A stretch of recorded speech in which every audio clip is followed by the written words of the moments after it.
They should hire me to fix the landlord tenant board. They should do that.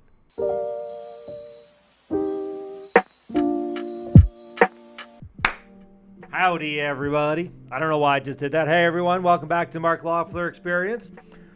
Today, we're going to talk about why even the CBC, the most left-wing organization, media company in the land, thinks that the landlord tenant board is broken. And why they should. This is one thing I would take this on. They should hire me to fix the landlord tenant board. They should do that. Anybody who has connections, hey, Adriano, talk to Dougie, text him and tell him they should hire me. I'd sort that thing out in 3 months. That's all I need, a 3-month contract. Nobody will like me. I guarantee it. Nobody. Landlords, tenants, they'll all hate me. So it'll be perfect. That's how we know that a solution works, when nobody is happy. Nobody. Some people will be happy. Some people will be happy. I guarantee that. All right, let's just talk about this. So the CBC is saying the landlord tenant board is broken. And why? Well, because there's this nice couple who is getting legally evicted from an apartment. We don't know why. And they just said, well, listen, we live in London. You know, we can buy a nice house for $500,000. Maybe we'll just go ahead and do that rather than rent. So that's what they did. Unfortunately, it's supposed to close today, which is June 12th. The tenants have said, we're not leaving. And they've asked for a hearing. Obviously, all they're doing is delaying the process, right? Like, this is the most open and shut case that can happen in the landlord tenant board. Owner puts the house up for sale.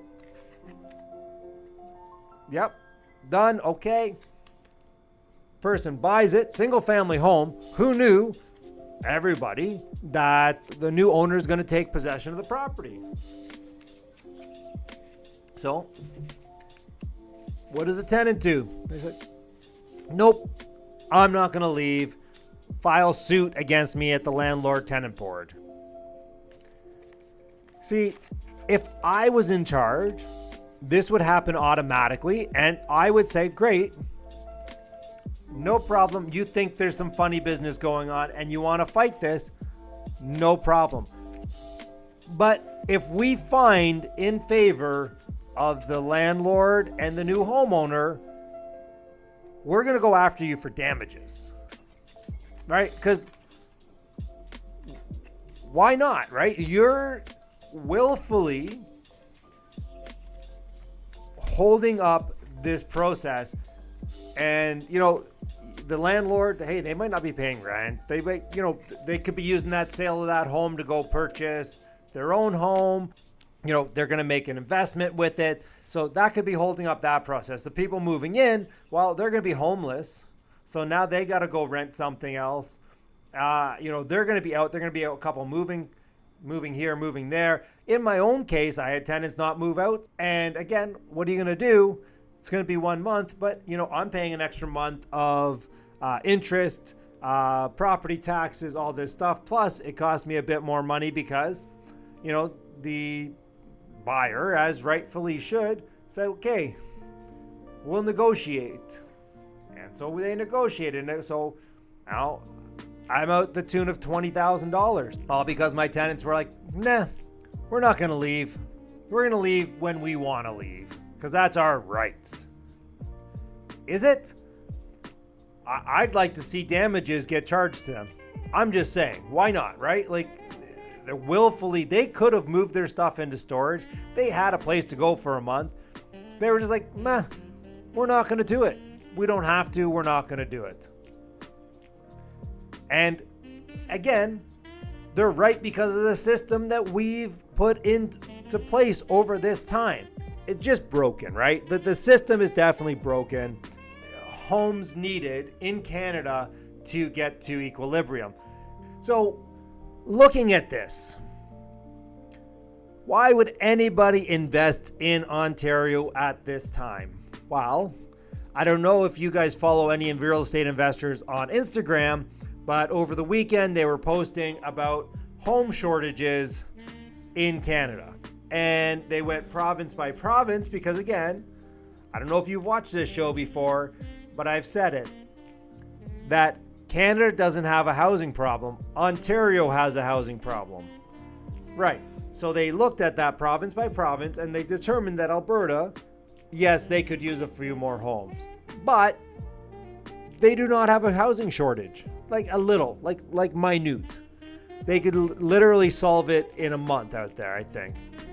Whereas Ontario has this huge housing shortage. So when we think about that, what does that mean? Well, if you're a real estate investor in Ontario, you're definitely just not going to make cash flow. Probably not. No cash flow for you.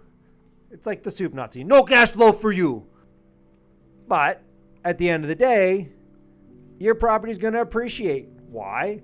Because more and more people are going to move in, and more they're not going to build enough houses. They're not going to build enough places for people to live. And again, when that happens, rents go up, prices go up. It doesn't matter about interest rates. People will find a way to buy something or rent something.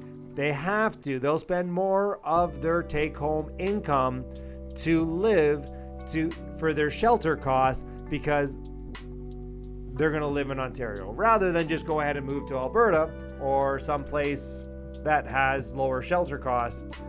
You know, again, I look at it and it's just like Edmonton average household income is like $106,000 or something, or it was last year, and average rents are like $1,400. You can get a brand new 2-bedroom condo for like $1,900 out there. You can get a whole house, 4-bedroom house, for like $2,600. Like, this is an average price is $300. And I don't mean to make this about Ontario, Alberta. Why I invest in Alberta is, number one, I think it's going to lead the country in economic growth for the next 5 years, and I want cash flow. If I'm investing in Ontario, I think I'm going to get zero cash flow, but I know that property is going to appreciate because supply and demand tells me that. And just like the Landlord Tenant Board, I don't think there's any political will to fix the housing problem in Ontario. Bill 23, it's good. Like, it's a start. But it's like scratching at this table. It would take me days, months, years to try to scratch through the whole thing, right? That's what I wanted to do, to scratch through it. Like, it's just literally scratching at the surface. There's so much housing needed in Ontario right now that won't get built. Just because NIMBYism, not in my backyardism, and different things that are holding that back. Plus, we do not have the skilled labor to build all the housing we need to catch up at this time. I don't know, guys, gals. You tell me, where are you investing? I know so many of you just were down in the States, in Cleveland, checking out some stuff.